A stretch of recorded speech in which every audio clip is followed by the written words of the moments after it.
en mane? Ang'o ma ung'eyo ma ponono oganda nyalo bedo ni kia mana ng'eni penjo mene munyalo duoko to embo wacho ni mung'eyo en mana weche go mag mibadhi. Ng'eni moke mokwongo mar Davis Chirchir dore tago maliet.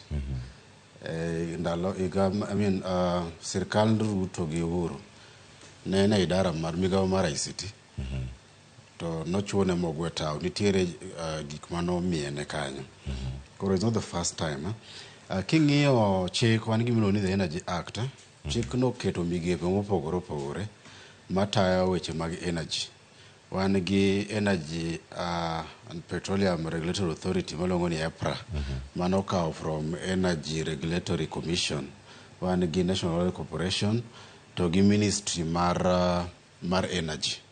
Koro king'iyo kaka chik obedo, EPRA kichik iwacho ni en independent authority moko kawo directive from the minister or cabinet secretary. En independent. King'iyo kata mana membership mare.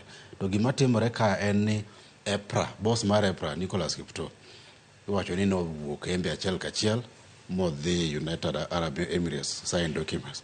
Mano oketho chik nikech ogolo independence mar institution no oko. But here wan gi gimiluongo ni conflict of interest in terms of governance. Conflict of interest wacho ni ka in e migawo moro kata idara moro to gimidwaro timno ine gi interest, oningo bed ni mokwongo ni disclose that interest.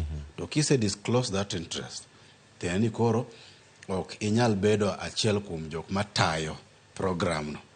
Okay?